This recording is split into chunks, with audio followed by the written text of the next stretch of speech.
This is Tanya Lynn with the Sistership Circle podcast.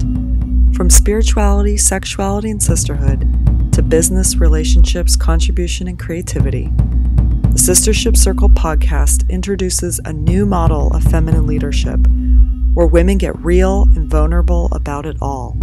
Tune in for authentic advice that will empower you to be bold, beautiful, and brilliant as your true self. Oh, welcome everyone to the Sistership Circle podcast. I'm Tanya Lynn, the founder of Sistership Circle, and I am so delighted to introduce you to a very, very special guest. I have to give you a little bit of background story on this and how this came about. So my dear friend Anat had found this book, and she said, you have to read this, you have to read this. And finally, I pick up the book right before Feminine Uprising Live, our 3-day event. And I said, oh my God, this is genius. And how can I bring this to our event? And so I actually introduced this book, The 5 Personality Patterns, and introduced it to the women who were just raving about it. And I said, I've got to reach out to this guy. I've got to bring him to our community and show everyone this incredible work because it is really groundbreaking. And it says on the cover here, this is one of the most useful, popular psychology books I've ever seen. It should become a classic, and I think I agree with that. So I am excited that Stephen said yes to this interview, that he was available and willing. And so here he is. And let me tell you a little bit about Stephen Kessler. He has spent many years studying the evolution of human consciousness. For over 30 years, he has pursued various spiritual and meditation practices, including 16 years in the Diamond Heart Meditation School. For over 10 years, he's been a student of Linda Sassara, I don't know if I said that right, studying character structure, the direct perception of energy, and shamanism in the lineage of Grandfather Two Bears and the Southern Seers tradition. Since 1984, this was about when I was 4 years old, so this man has so much wisdom for us to learn from. Stephen has taught hundreds of groups and workshops in the U.S. and internationally, helping men and women heal their wounds and grow into their full adult selves. More recently, he has taught over 100 classes and workshops training other therapists in the use of EFT. From 2006 to 2010, Stephen left his private practice for 2 to 3 months a year to work on U.S. military bases, both in North America and overseas, helping the soldiers and their families heal the wounds of war. I'd actually like to, at some point, talk a little bit about that because I'm sure you've got some incredible stories for us.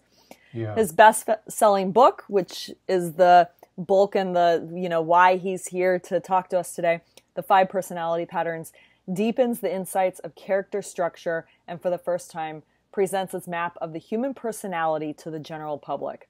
Many people claim that reading it has been a life-changing experience. I agree, which has enabled them to finally understand both themselves and others, which we'll be diving into.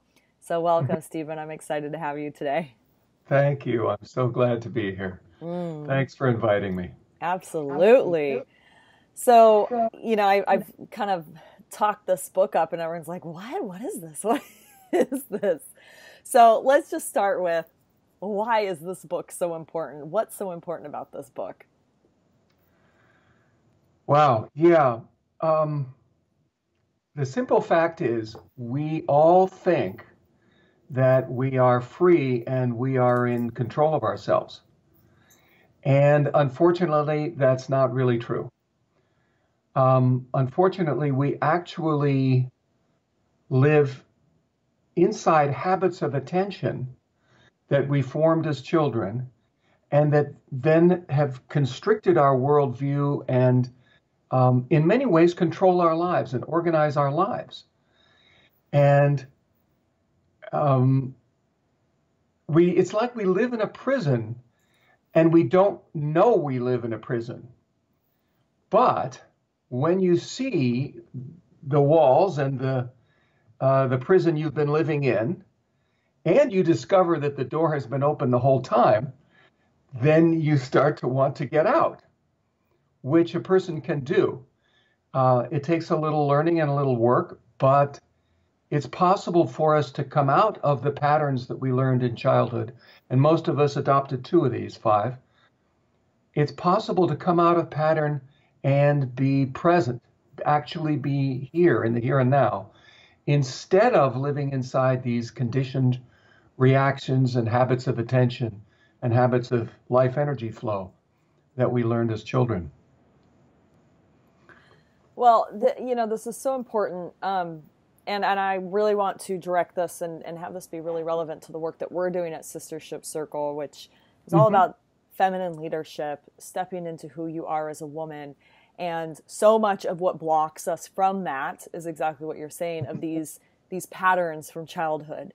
And when we can become aware of them, aware of these patterns, then we can actually step more into the truth of who we are as women, as feminine leaders. Specifically leading Circle, this is so huge to see how you show up. What are the patterns that keep hijacking you or sabotaging you? So I'm really, this is really, really important work for us to look at if we really want to step into our leadership. So I just wanted to bring that piece forward. And the other thing that I wanted to say about this was, we're not until we're actually aware of this, we can't really fully step into it. So right. I think that's one of the intentions of our call today, is to bring this awareness forward. So it's like, oh my God, that's what's showing up. That's what's blocking me. And so let's actually look at what they are. So it's a map, right? The book is a map of these patterns, a map of personality. Can you share a little bit more about that? Yeah.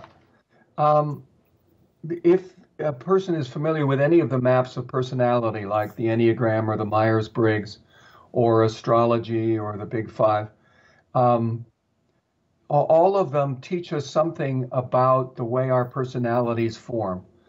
And one of the big things that everybody learns initially is, oh, wow, many other people are different from me. And they kind of live in a different world, and they see a different world, and they experience the world differently. It's not just that we all see the same world as me, but some of those other people are like, there's something wrong with them. They must be dumb, or I don't know what it is. But because that's kind of the conclusion that most of us have come to when we see we're in a situation and we believe we're seeing the whole situation and we're seeing it accurately. And then other people behave so differently, and we think, what is the matter with these people? Either something's wrong with them or something's wrong with me, but why don't they see it the same way I do? So learning about that we actually live in different worlds helps us understand each other and understand ourselves and have some more compassion for each other. And then also be able to speak to other people in the language that they understand, or from the point of view that they understand. So that's kind of the overall thing about maps of personality. This one is different from other maps out there in that it really arises out of looking at human beings in life and what they really do. It didn't come from, like the Myers-Briggs is 4 different attributes and 2 possibilities for each. You make that into a grid and you get 16 possibilities. And then you kind of take that grid and just smack it down on human beings and force everybody into one of 16 boxes. This is really different.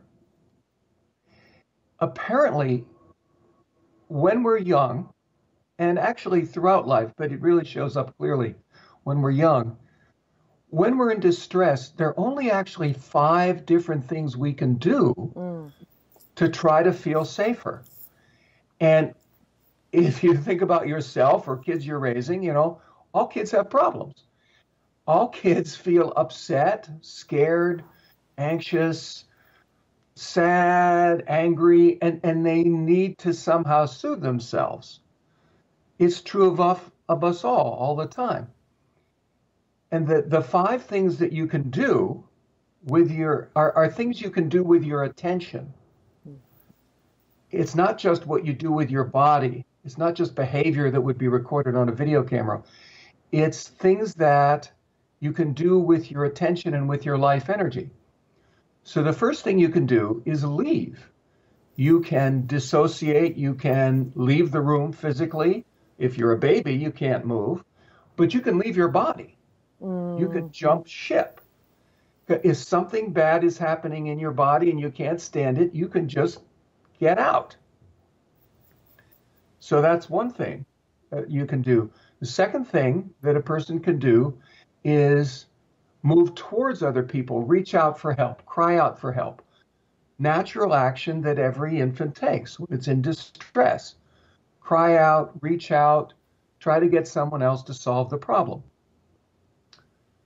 Third thing is you can pull your energy in and send your energy down to try to hide and hunker down and like just let the storm blow over.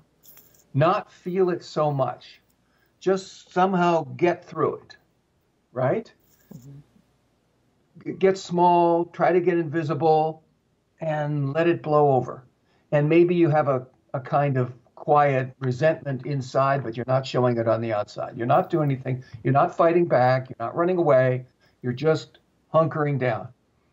Fourth thing, you can bring the energy up in your body and you can send it out at other people to fight, to try to make them do what you want.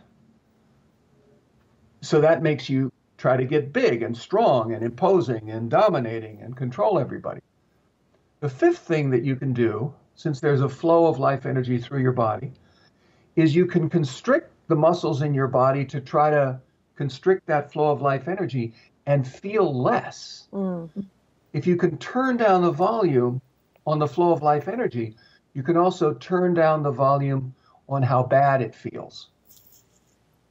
So there are these five things. You can leave, you can reach out, try to get closer, you can move your energy away, you can move your energy toward other people, you can send your energy down, you can send it up and out, or you can constrict it. And so shall I go on into how these develop into patterns? Yeah, that'd be great. Okay. So, so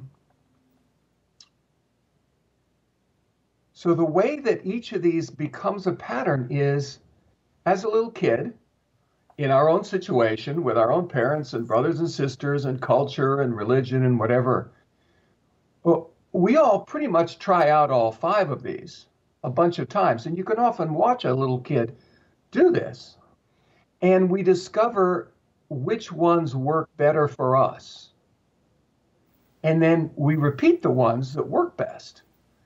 If we try something and it doesn't work at all, we just feel worse, we're not going to repeat that so much. When we find ones that work better, we do those more. Those become habits. And then the habits get conditioned into our body. We actually learn to contract our muscles in a certain way, the way that supports that. We learn a habit of attention, to hold our attention in the way that supports that safety strategy. I call these 5 safety strategies. And gradually that becomes a self-reinforcing loop in us. That we do this shift of our attention and our life energy, because life energy follows where our attention goes. We do this shift of our attention, and that changes our experience, and then our beliefs grow out of that, and our behaviors grow out of that, and it becomes self-reinforcing. So we do it more and more, and then we start to live inside this particular way of holding our attention. Now, we've forgotten that we're not seeing the whole world. We still think it's the whole world, but now it's a slice of the world that's distorted in our particular way. So if you move your attention away to try to get away from distress, you're leaving. That would be called the leaving pattern. Mm-hmm. And, you know, in adulthood, that shows up as whenever things get a little bit uncomfortable, you leave the room, or you leave the situation, or you leave your body, you space out. There's a disappear or dissociate behavior that goes with that. These 5 patterns had different names as they were being developed over. It was started in the 1930s by Wilhelm Reich, so it's been almost 90 years now, 80 years. And he used some very pathologizing names for them, so I've changed the names to fit with what you're actually doing. So it's just more descriptive and more neutral. So the first one I call the leaving pattern. Second one is the one where you move your energy toward people to try to get them to solve the problem for you. And that's merging with them. Call it the merging pattern. And there your behavior is to be nice to them, to flatter them, to be accommodating and try to get them to like you. And so your attention is always on, do they like me? How do they feel about me? Are we connected? Do we feel good? Do they feel good? How can I please them? That kind of behavior. By the way, this also, of course, is the approved behavior for girls in most cultures around the world. Yeah. So girls get more rewarded for this than boys do. Mm-hmm. And that, of course, has its influences. Third one, where you pull your attention in and send it down and hunker down to try to endure it, called the enduring pattern. And there,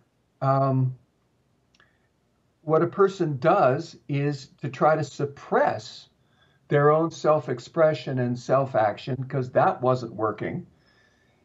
It happens for kids who are in a situation where when you express yourself, you get punished for it, or you get humiliated, or you get, mom and dad just stomp on you, or maybe you have an older brother or sister who stomps on you. No matter what you say, you lose. So after a while, you decide, okay, I'm not going to fight anymore because I can't win any of these fights. Yeah. I'm going to pull in and I'm just not going to express anything. I won't take a position. I won't even talk half the time. I will be silent. And so here there's a silent enduring and a kind of compliance on the outside, but on the inside, resistance to whatever is going on. Whatever you want me to do, I'm not going to do. And that becomes a problem in life because if you start resisting every idea, it becomes difficult to tell if it was an idea from outside that they were telling you to do something, or if you wanted it from the inside, and then you just resist everything and you get kind of stuck. You pull your energy in, send it down, and your life energy gets stuck. It's not circulating anymore, and there gets to be a sense of heaviness. Mm-hmm. At the same time, a deep groundedness and capacity, a real deep strength and a capacity to persevere, but it often doesn't feel too good. Okay, fourth one, aggressive pattern. Remember, the energy here is you bring the energy up in your body, you send it out at people, and you push on them. Try to be big, strong, dominating, aggressive, in order to force them to do what you want. This is a kid who's winning most of the fights. You have to have a fairly big energy to start with in order to pull this off. But if you can do it, now you can often get your way with other kids and even with adults. They don't necessarily like you, but you get your way. So there's this trade-off of, you get your way, people will do what you want, but socially you're paying a big price because everybody kind of wants to get away. It's like, I don't like this guy. Fifth one, constricting, when you tighten your body like that, you also tighten your mind, your psyche, and then you get this kind of internal rigidity. And instead of referencing what do I want or what does the other person want me to do, you start to reference the rules. This often happens for people who were taught that there's some outside authority set of standards and rules. Could be a religion, could be a political belief, and we should live according to these rules, and we don't care how you feel inside. We're not even talking about that, where you just be a good boy, be a good girl, do it this way, and you're only praised for your performance, and nobody really notices or cares how you feel inside. So you start to focus on your performance, and you become pretty good at performing. But there's this feeling of hollowness inside and emptiness, and like, well, something's missing, Even if I'm performing well and I'm winning the contests and everything, I don't really know who I am. People in this pattern often don't understand how to be authentic because they don't know how to connect with themselves inside. Mm-hmm. So that's kind of an overview of the 5 different patterns and how they each evolve out of, out of the safety strategies. So as you're speaking, I can easily identify myself in different situations in each of these different patterns. And I think this is a critical piece that you highlight. And I'd love for you to go a little bit deeper into this of it's not that you're just one pattern. Like the Enneagram, it's like I'm the 8, and I'm trying to get to integrate into the 2, right? Or the Myers-Briggs, it's like, this is your type. What's so amazing about this work is that it's not about typing yourself and saying this is the only way that I operate, but that actually I use these different patterns as strategies to keep myself safe depending on the situation. So, and that you might have a dominant one, right? Where that's your main go-to. So can you talk a little bit about how you come up with your dominant, but also how this plays out of that they're different strategies and you might actually have all of them? Yeah. And given different situations, any of these safety strategies could be the wisest thing to do. If the situation is really dangerous, maybe getting out of there is the smartest thing to do. And a person who's actually present in the here and now would choose that. What makes it a pattern inside is when you get caught in it and it becomes automatic and you find yourself doing it even when it's not the wisest thing in the situation, or you're doing it automatically. In fact, many people live inside one or both of their patterns so much that they identify with them. And if you ask them about it, they'll say, well, this is just the way I am. Yeah. I can't be any different than this. But if you want to understand which patterns you do, the way to do that is not to look at personality traits or to look at the gifts or skills that you have, because each of these patterns tends to make you practice certain skills, and then those develop into the gifts of that pattern. But the way to discern which patterns you do is to watch what you do when you're in distress, when you're under pressure, you're feeling, and watch when you first start to move from relaxed, happy, safe, everything is fine, I can just be here and there's no problem, to a little annoyed, a little irritated, a little frustrated, just a little bit, and then it gets a little more and a little more and a little more. And notice, and maybe often a person's friends understand this better than the person themselves, because you often have to be really good at tracking yourself in order to see what you do, but your friends might know because they've been watching you for years. But to watch what you do when you first start to get distressed. Like a person who first goes into the rigid pattern will feel this contraction. They'll often report it as like in the center of the torso, almost like a cylinder, or sometimes in the belly. And it's like something starts to grip me and I pull in. Or a person who goes into the leaving pattern will start to have these thoughts of, I got to get away. I just, or maybe it's just that your mind leaves. Like something is happening, there's a discussion, there's a group of people talking, and somebody says something, and a little conflict starts to arise, and you suddenly notice that your mind has gone somewhere else, and you didn't even hear what they said for the last 2 minutes. You've been gone. So it can be really subtle, but that's the way to begin tracking it, to watch what you do when you go into distress. And a person will often have a first pattern, a primary pattern, and if that's working, they'll stay with it.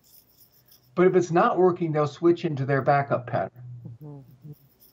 And sometimes there's a third, but usually just 2 patterns for a given person. Do you think, I mean, it's so much of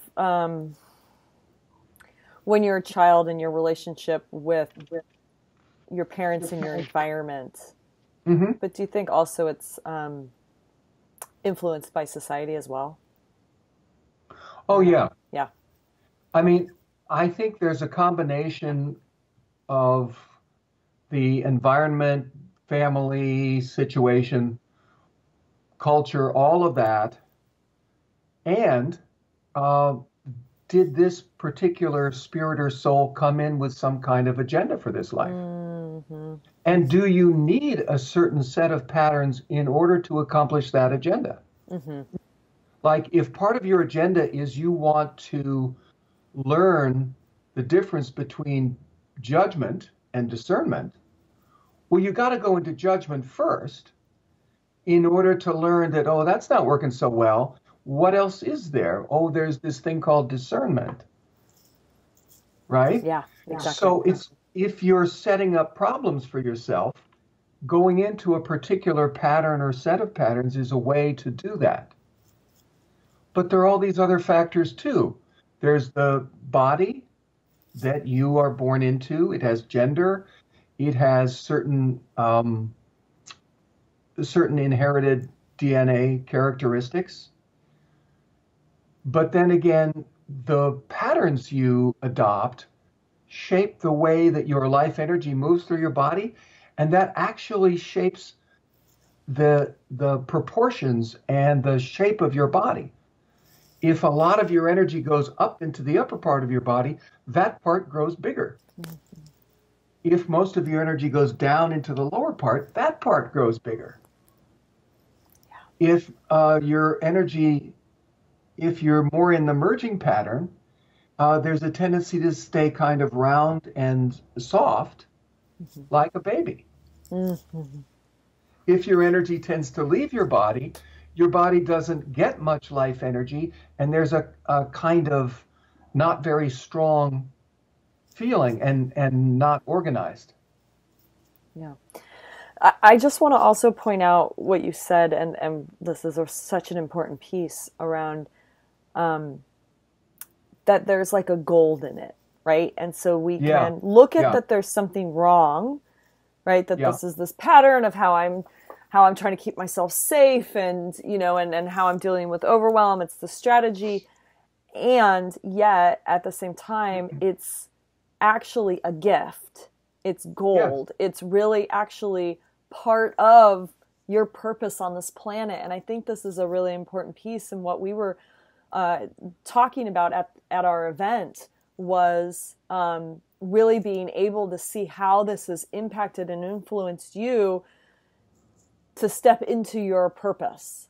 And so I'd love for you to just talk a little bit about that piece. Yeah, that when a person adopts any of these patterns and then uses it over and over and over and over again for years on end, you get a lot of practice.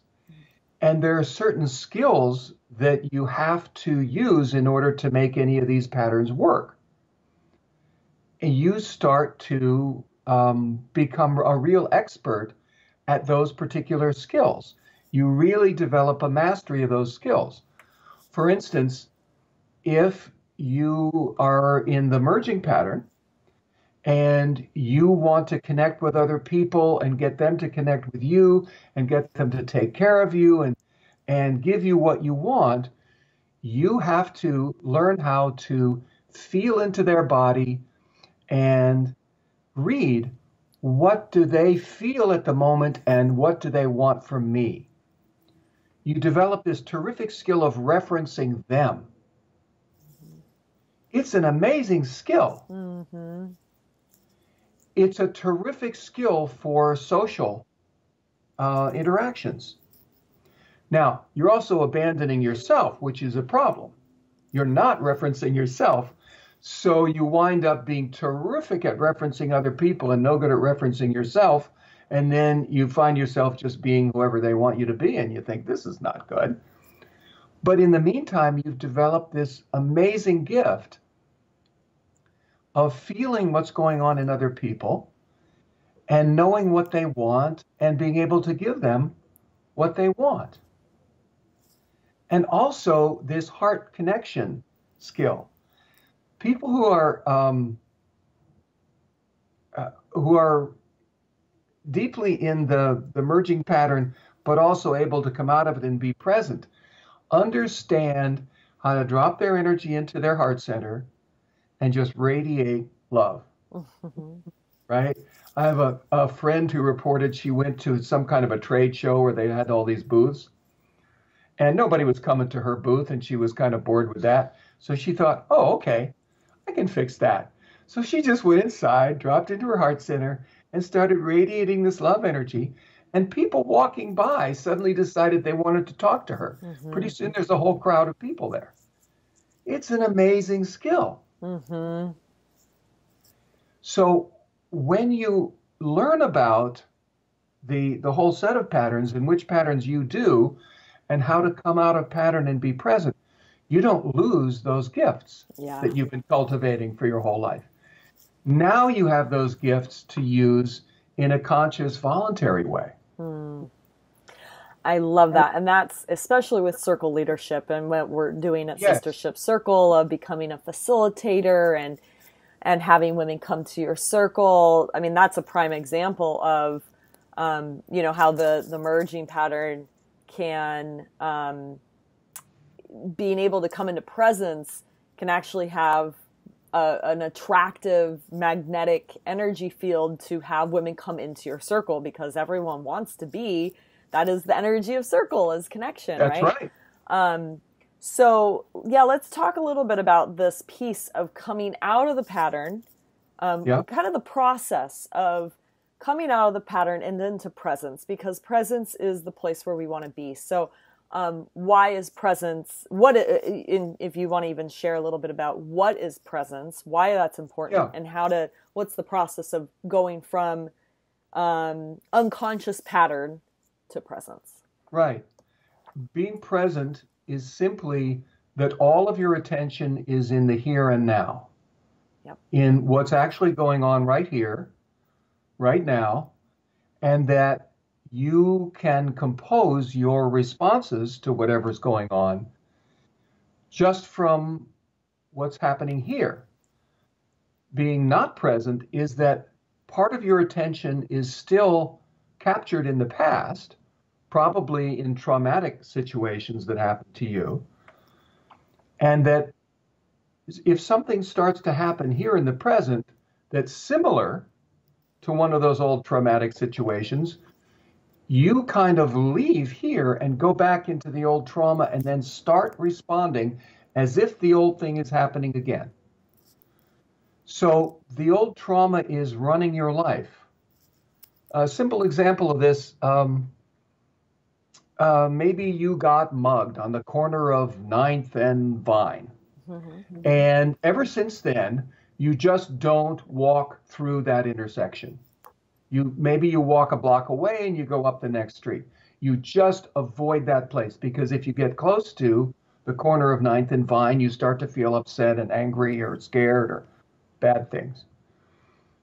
You're now organizing your life to avoid that experience. Mm-hmm. And it's running your life. If you can clear out that trauma, then the experience shifts from, oh my God, I have to make sure that never happens again, to, yeah, it happened and I don't really care. It doesn't run my life now, and I get to be whoever I want. I get the feeling I've lost the thread that you were asking me about, though. Well, I would also like to relate that to why this is so important around circle leadership, and especially mastery of circle leadership, is being present. Presence is like the number one thing to being an effective facilitator, to being an effective circle leader, because then you're able to be in the moment, be able to respond, because the number one thing is all these fears that come up. Women are constantly saying all these fears of like, well, what if this person is thorny over here? And what if this person falls apart? And what if this person gets mad at me? And what if this person doesn't even show up? Or what if no one shows up, right?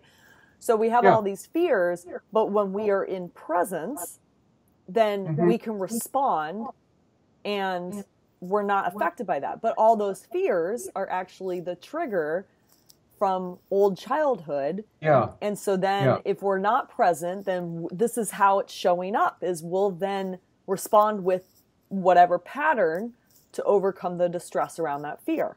So if you're wanting to move forward, so women who are wanting to step into circle leadership, if you're wanting to move forward and become a successful, effective circle leader, then knowing these patterns, seeing how they're showing up, is real, and overcoming the trauma is what's going to help you get to presence and be able to show up powerfully. So, yeah. Right. And to be able to feel in yourself and in other people the difference between being present and being in a pattern. Yes. So that you can know, if you understand which patterns you tend to go into, you can begin to notice what to watch for inside. It will say, oh, look, I'm triggered. I'm starting to go into pattern. And then to have certain tools and practices that you use to bring yourself back to presence. Also, for any person leading a group, every person in that group is going to be doing some patterns. Yep. And if you understand this, you have this window into what's going on inside them and how to work with them in a successful way. Yeah, that's genius. Yeah. They don't all want what you want. And that's the mistake most of us make in life. We think everyone is just like us, and we think, well, I want this, and the way I want you to give it to me is this way, so I'll do the same for you, and then you'll feel that way, right? And we miss the fact that it might be totally different for the other person. Yep. Yeah. Oh, there were so many things that just like started popping as you were speaking, and I started going in a couple different directions. So one is when you can start to see how these patterns show up in others, then you can respond appropriately to them and start creating better connections with other people. So that's the first piece. Yeah. The second piece is by understanding your own pattern, then you can get to presence. So you said some tools and different ways. So have you come up with various practices and tools that people can use to shift? Yeah. And into presence? they're a little bit different from pattern to pattern, depending on what you need. But there are basic energetic skills that all of us need to develop, which we don't get taught in this culture. These basic skills of having a strong felt sense of the core of your own body. All of us need that in order to be able to reference ourself. Because the core of your body is where you're the most you and where you go for answers to questions like, do I like this? Do I want this? How do I feel about this? Which is different from how should I feel about it? Or how do mom and dad want me to feel about it? Or will this win me the prize? Or how do, are they going to like me? But how do I feel happens in the core of your own body. And you need to practice feeling into that in order to develop a strong felt sense of yourself. Mm. That also is the foundation of self-confidence. I found that confidence doesn't actually come from achieving things out there. It comes from actually being able to tap into yourself inside. Yeah. There's also grounding in order to feel the support of the earth underneath you. And in order to actually call up energy from the earth as needed to feed you. A person who doesn't have any grounding is wobbly, has a tendency to fall over, becomes a pushover. Mm-hmm. There is developing an energetic boundary around yourself. Mm-hmm. And instructing that boundary to keep out whatever is not good for you. There's a thing in psychology nowadays of a person being a highly sensitive person. Mm-hmm. And the idea that this is somehow a different class of people. And I would propose that these are simply people who haven't developed a strong sense of core and then haven't been able to develop a strong energy boundary, so don't have the shielding needed to keep out other people's junk. Mm. So there's too much stuff coming in, and then you get overwhelmed. Yeah. And then also, when stuff does come in, you need to be able to sort out what's mine and what's not mine, and push out or get rid of the stuff that's not me, because in your own space, the only energies in there should be your own energies, not other people's thoughts and feelings and desires and images of you and all that. Yeah. You know, if in my own space, I don't really have much of my own sense of myself, but I have a strong thing of, well, this is who mom wants me to be, and this is who dad wants me to be, and this is who my older brother wants me to be. Then when I think, well, what do I want? All I can hear is them, and there's not much me. And then I feel confused. I don't know what to do. Maybe I'll just be who you want me to be. Mm-hmm. Yeah. Oh, so good. Wow, we've covered so much. This has been... Yeah, there's an awful lot of material amazing. I mean, it's a big, thick book. It's very dense, too. 400 pages. It's very dense, but it's so incredible. And yeah, we've covered so much. This has been amazing. So if we could kind of wrap up here, what's the biggest takeaway that you'd like for the women to get from this right now? I'd like them to know that they don't have to stay stuck in who they think they are now. Awesome. That no matter who you are, no matter what has happened to you, all of us have a shining light inside. Mm-hmm. And your light is available. It doesn't get hurt. It doesn't get destroyed. I don't care what happened to you. The trauma can be removed. Actually, the tapping process is terrific for that. Mm. And it goes really well with the map of personality, because the map tells you where the core trauma is likely to be, and then you go find it and you clear it out with EFT. So those work real well together. Awesome. But no matter how lost a person might feel, or how stuck in a certain attitude or feeling about life, or I'm not enough, or I'm too much, or they don't like me, or I just can't stand this, that can all be changed. That a person can learn how to come out of practice or come out of pattern, you might have to do certain practices to develop certain skills that you're missing. That's okay. That's just practice. Um, and become able to be present and also able to know what's going on with other people. Because when you meet people, when you're talking to them, it's relatively easy once you have this map in your mind to get a sense of, oh, what's going on with this person? Oh, I understand what they need and what they want. And I can meet them where they want to be met. Mm. And then they feel glad to be around me. They feel comfortable, and they're much more likely to cooperate with me. Mm. So you can communicate with people better. You can sort of put your communication on the channel that they pay attention to, and all of life just becomes a lot easier.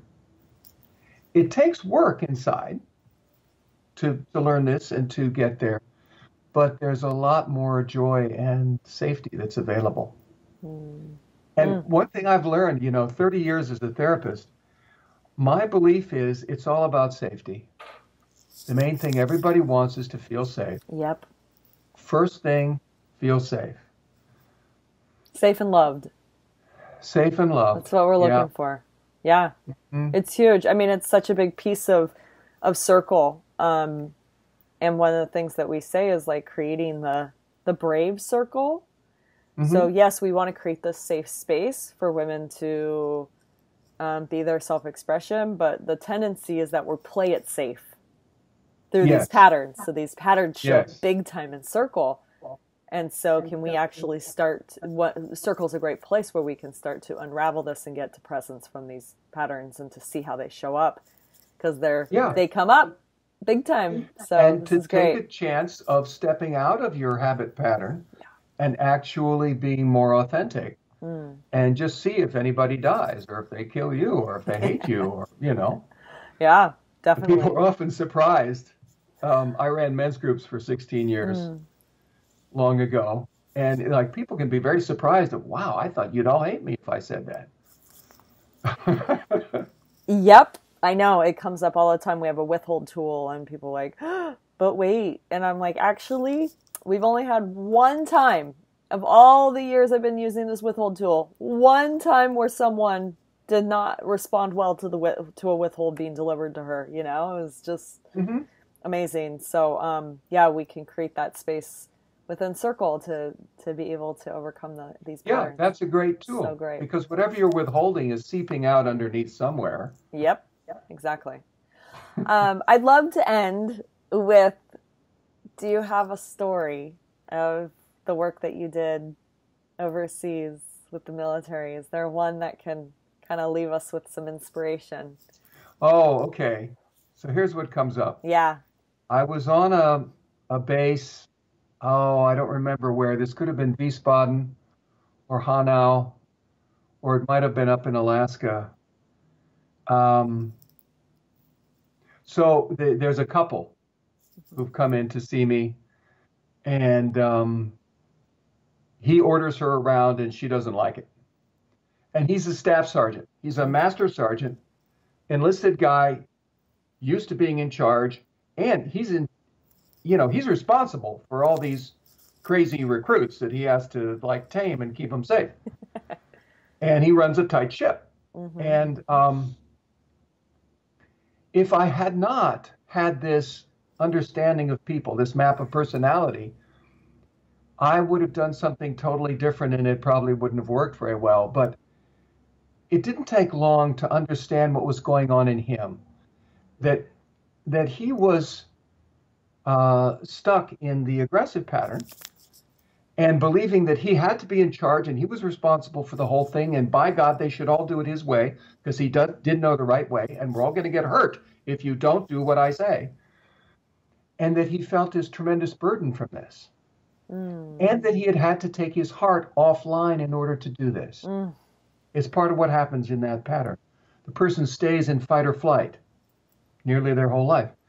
So after they had filled me in on their favorite argument, I started talking to him about how responsible he felt and how stuck and what a burden it was for him that he couldn't just relax and let them see how much he just loved them.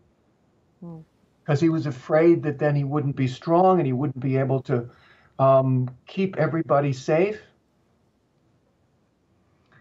And this master sergeant sat in my office and tears started to roll down his cheeks. And his wife said, I've been married to this man for 16 years. I've never seen him cry. Yeah. But I was able to name to him his inner experience so deeply that he felt seen in a way he had not felt seen probably his whole life, and understood, and like somebody cared about it. And then that opened up the whole thing for the couple, and she could see that his way of loving her and trying to keep her safe was exactly the same thing that she felt was oppressive and domineering. And she's right, it was. He didn't know a better way. Yeah. But that his intention was good. It was a real amazing moment. Thank you for sharing that. I mean, I'm sure that everyone listening is super touched by that. And it's also, I think, such a great thing right now for us to really look at the world from that lens. Because it's so easy right now to go straight into judgment and to get so mad at people because of the way that they're treating you, and he did this and she did that, and you know, we go into this blame and we go into victim, and if we could actually just see that people are just living out their patterns, but that underneath that pattern might actually be a really true good intention, that we can start coming together as humanity. And you know, on a personal level, I hear so many women who are just, you know, feeling hurt or upset because someone did something to them, but it might just be the pattern. It might not actually be that person. Yes, right. So this is a really great lesson. I have not known people to have evil intentions when you dig down far enough. And I've worked with some really scary people. I've worked on locked psych wards, and I've worked on criminal justice psych wards, where the people are in there because they killed somebody, you know, and maybe they diced them up and flushed them down the toilet. But they thought that was the best choice in the moment. So I agree with you. It makes it so much easier to have compassion for people. Yeah. Even Donald Trump. Even Donald Trump. He's stuck in a really hard place. I mean, he's not in good shape psychologically. And I'm sure he's paddling as hard as he can, and it's not good for us, but he's very much in a pattern. Yeah. There's one other thing I want to say there, and that is that these patterns speak to what happens in a person when their basic ego structure is pretty well developed and intact. That, for instance, borderline personality disorder is the ego structure didn't quite get finished. That's a different problem. That's not part of this map. Similarly, narcissistic personality disorder is another kind of distortion in basic ego structure, and that's not part of this map. And that's really what's going on with Donald Trump. Interesting. Narcissistic personality disorder, big time. So there's this black hole inside, and he needs constant reassurance that he's admired, and he needs constant attention, or starts to cave in inside him. Thank you for that. And I can say that without making him wrong about it. He's doing the best he can. That's an important distinction, and I think that's the core of the work that we're doing here at Sistership Circle, is getting out of that judgment and making people wrong, and really coming into connection and oneness, and to start to really have this awareness is a critical piece. So thank you Yeah. for bringing this. This is amazing. So My everyone, pleasure. Thank you for asking me. go get the book on Amazon. You'll see in the show notes, we have a direct link. Also, you can go to Stephen's website, which is the5personalitypatterns.com. the 5 and just a 5, not spelled out. So the5personalitypatterns.com. I highly recommend signing up for his newsletter because he's got some great stuff coming up soon, different workshops and courses, as well as there's a quiz on there that you can take that I highly recommend to get some more insight into which patterns are showing up for you. So thank you. And also more information on the 5 patterns. And a person can buy the book through the website and actually pay less than they would pay on Amazon. There we go. Perfect. Great. So you'll find that link in the show notes, everyone. And thank you, Stephen, so much for being my guest today. It was an honor. Thank you, Tanya. It's a pleasure to be here. Thank you for inviting me. Thank you.